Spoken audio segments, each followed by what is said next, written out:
I think I was 14, 15 when I received her. I'd always liked dolls, but this one just seemed a little more special to me. And to think about it and talk about it, I feel in my chest the anxiety and the emotions that I felt at that time. At first, it was like an obsession. It was like I was like engulfed in it. My mom would not want me to dwell on it, but she even started hearing noises too. So that doll was real. And she became something that no one ever would ever think she could ever become. I do feel to this day there was some type of entity or a spirit that had somehow formed itself around me and the doll. Maybe being my age, preferably young, naive. At that age, maybe it was finding a place to live.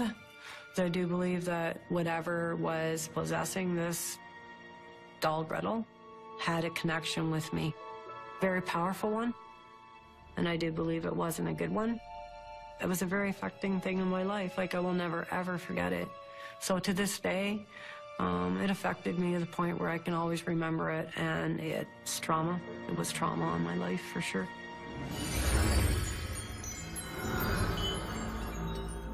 Dolls. For most girls, they're an important part of growing up. But dolls are different from girls' other toys. Dolls are dressed up and talked to and cuddled and loved. They're given a rich, imaginary life. So what would happen if that imaginary life became real? Today on Ghostly Encounters, we meet Colleen Costa. She tells us about a doll that was brought to life by a spirit. As a young girl, Colleen loves dolls, and when she receives a marionette doll for Christmas, it's a dream come true. But when strange things start to happen in her home, that dream turns into a nightmare.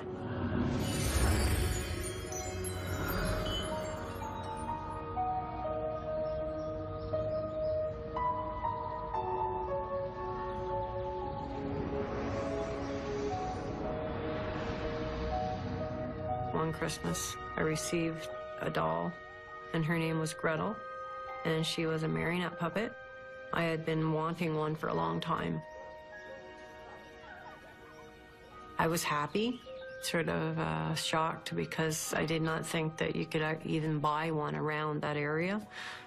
She came in a box, her own box and everything, which I kept her in. I remember smelling like a musty smell. I still remember that to this day. Almost like something that had been taken off of an old bookshelf or an old store. She had these big eyes. I remember big eyes, sort of oval shaped. She had like very fine little lips that sort of smile a bit. Other than that, there was nothing that moved on her other than her arms and her legs, because she was a marionette puppet. I kept her actually inside my top dresser drawer, so I would never leave her out where anyone could wreck her or whatever. And then we had a fire. The fire happened about a month after I received her. No one knew why. It was a surprise to everybody. The flames were shooting out of the windows. So at that time, the fire department came. They had saved maybe half the house. After the fire, my dresser was burnt to almost near the top, but inside the top drawer was the doll, and the doll had no damage at all.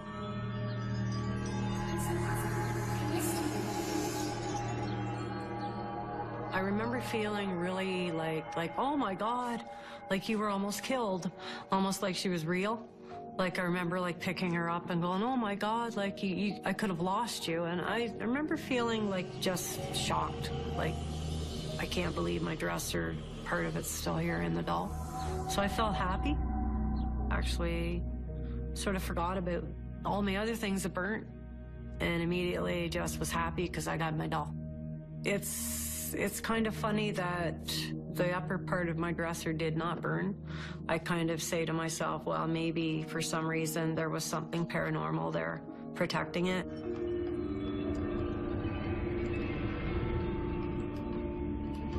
We'd moved just down the yard, which was nice. So we moved in there, and then she, of course, moved in with me in my bedroom.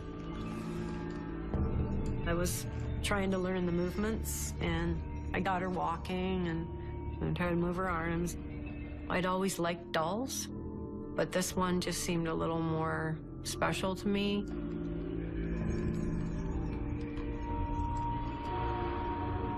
I felt an instant, like a love for it, like a mother to a child. Immediately wanted to protect it. I wanted to show her off, put her up high so that she could almost see things. And I put her up on the tip of the canopy, so she'd be facing me. If I were lay down in my bed at night, I could see her. And that's where I kept her.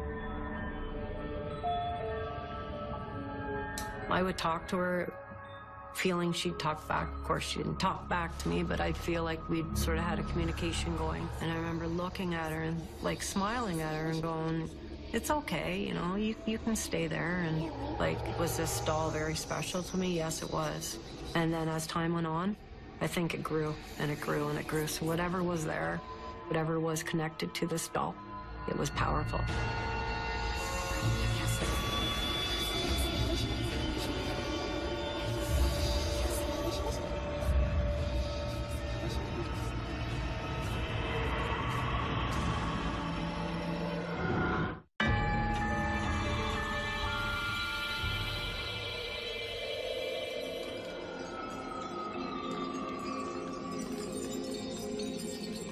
When I first received her at Christmas, I do believe there was a connection. Very calm, very kind of not really strong one, but it had started, I think. She was almost like a friend to me, and I put her up on the tip of the canopy, so she'd be facing me. If I were lay down in my bed at night, I could see her, and that's where I kept her.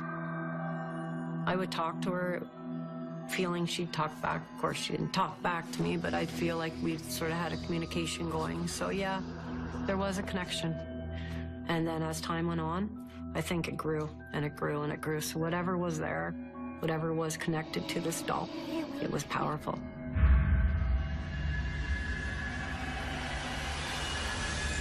Probably about a week or two after we'd first moved in, I first noticed whispering, like a child whispering a lot. And then led up to louder, my name being called, but only my name, never anyone else's. Colleen. Like that. Colleen. I remember thinking to myself, that's from my room. And then I'd listen and I'd hear it again. And I'm going, well, I'm not imagining it. There it is, you know?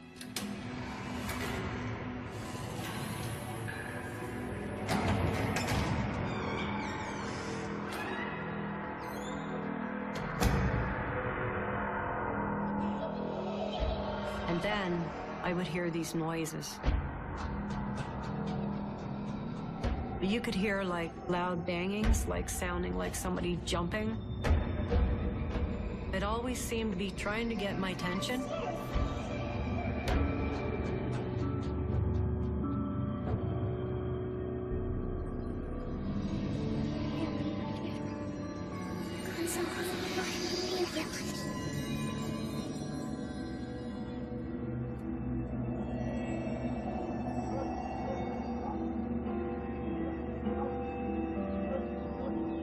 I reacted a little scared at first, but then it just almost became like a game to me. I was drawn into it. I remember just feeling a different feeling in the room. I remember I started changing a little bit too, the way I was thinking, feeling. I started like wanting to be in my room more. I always seemed to be around the doll more. At first it was like an obsession. It was like I was like engulfed in it.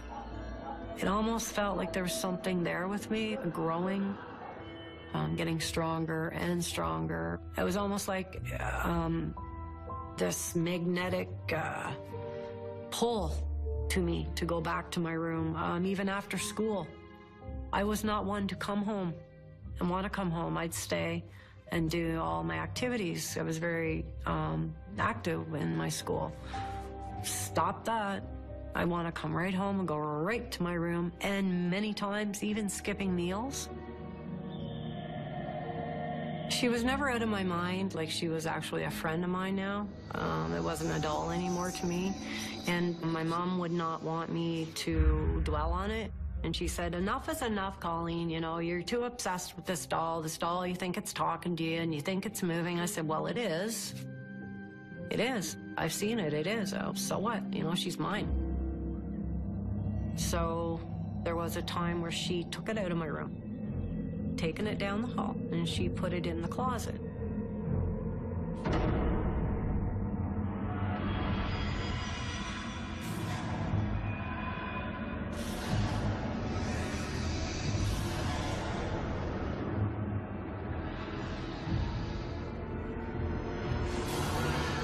Think you can get rid of me?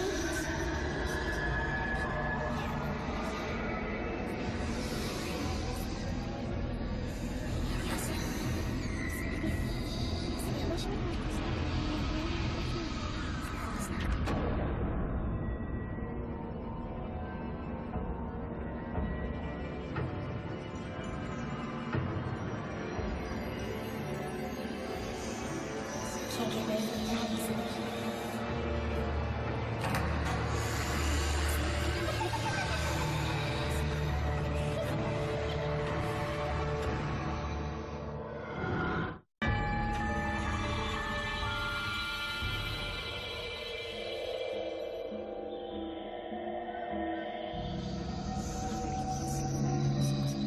She was never out of my mind. Like, she was actually a friend of mine now. It wasn't a doll anymore to me. And my mom would not want me to dwell on it. And she's seeing how I was reacting to it. So what she did was she had taken my doll out of my room and she'd put it in the closet in the hall. Can you get rid of me? What happened? What happened?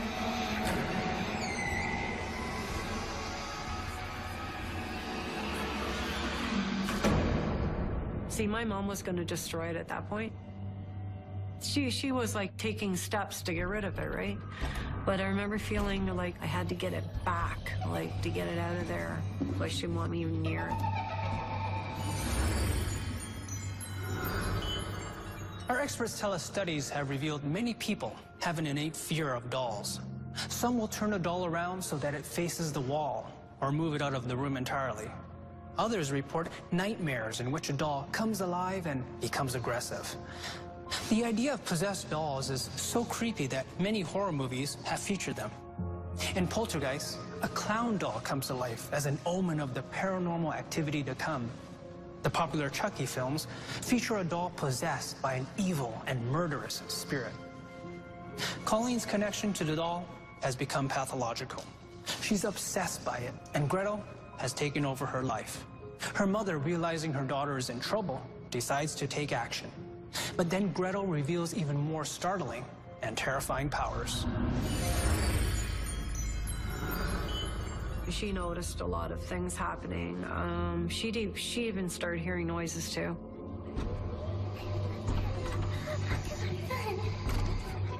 There were a couple times where we had passed by the closet and we heard like little girls' voices. And then as we got closer, you hear that? You know, do you hear that? And then all of a sudden we'd hear shh, shh, shh, shh, quiet, quiet, shh, shh. Quiet. Opened up the closet door. And it was the doll. It was the doll. Of course, it was the doll that was talking. So I grabbed her, took her to my room. Mom goes, well, she goes, did you hear that? She goes, there's something going on here. There's something very wrong. But yet, the only thing I wanted to do was keep that doll safe.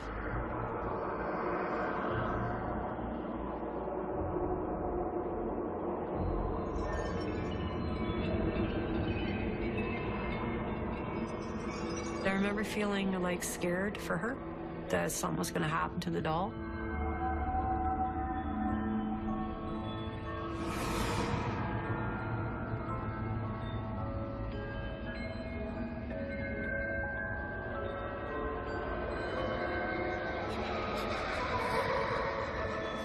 And then things turned around pretty quick. Right beside my bed, I had a rocking horse, and all of a sudden it just shot. like it just flew. Like someone had taken it and not threw it in the air, but slid it along the floor. And I mean, it went fast. And it wasn't light. I remember feeling the way you'd feel if someone went boo, or scared you all of a sudden, or startled you. It was like a jolt went through me. I think at that point, the spirit or entity, whatever it wasn't going to let go of me completely. But whatever it was, it grew and it got really strong. It went from happy to playful to violent. An arm would move a little bit, or a leg would move a little bit, and then her head. And it walked just as clear as day as a person would be, right in front of my eyes, actually. I saw this happen. Like she was moving, like really moving around, and then her head would turn, and then her arms would flip and flap. I felt more shocked by it, like thinking, am I really seeing this? Like, how could this happen? Like, this is too much for me. You know what I mean? Like, I just could not believe it. I was overwhelmed. Come here.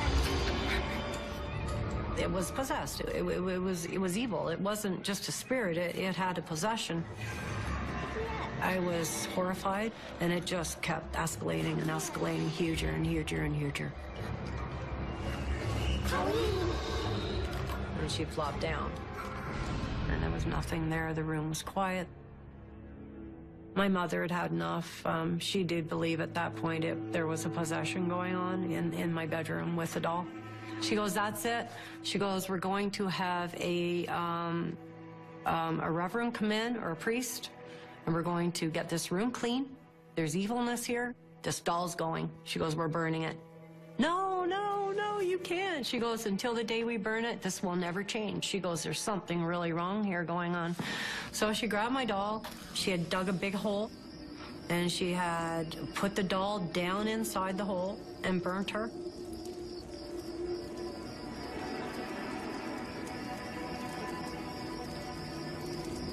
And I just remember seeing smoke and all that, and she'd look up at me as I was looking down at her. And she was like almost angry looking, like, you know, I'm glad this is being done. Where I was feeling more like mourning, like I just buried someone or just someone had died in my family, feeling like a loss.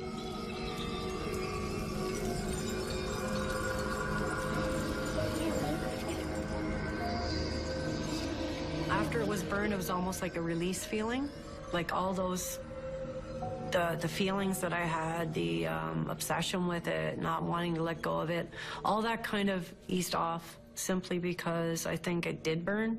Part of me always wants to go back and find that, but I think it was for the better, and I hadn't gone near it. This was like 30 years ago, and I still remember it till like yesterday. And to think about it and talk about it, I feel in my chest the anxiety, the emotions that I felt at that time, but definitely a peace came over after it was done. So that doll was real. And she became something that no one ever would ever think she could ever become. And it's out there and it can happen, so it happened to me. Our expert, Dina Bain-Taylor, thinks the doll was possessed and that Colleen in some way might have been responsible. She speculates that a nearby spirit may have found Colleen's deep emotional attachment to Gretel comforting and inviting, and so it took possession of the doll. Colleen's age might also have something to do with it. Caught between childhood and adulthood, Colleen was on the cusp of change and therefore spiritually vulnerable. Colleen's mother burns Gretel to destroy it. Fire is a destructive force, but in nature, it can also be cleansing. Only when a forest's old growth is burned can new growth take hold. Historically, religious groups have used fire for purification in exorcisms and witch burnings. People were not burnt as punishment, but to purify them and save their souls. Deliberately burning Gretel allowed Colleen's mother to drive out the evil that possessed it and return her daughter's life to normal. Colleen is living proof of the saying, whatever doesn't kill you makes you stronger. With Gretel destroyed and the doll's evil spirit driven out, Colleen was able to resume control over her life. I don't feel that I wish I'd never gone through it. I think it was something else, something that doesn't happen every day, and I do believe that it can happen to people. There's a very strong spiritual realm out there that's more powerful than ever, and if you know, it's there. So yeah, I feel like a stronger person. I have a lot of things I could share with people to help them even. With me, myself, though, gone through it, it was like something that I'll never forget. It was almost like a movie, personal experiences that I'll never forget. So I'm glad I went through it. I have no regrets.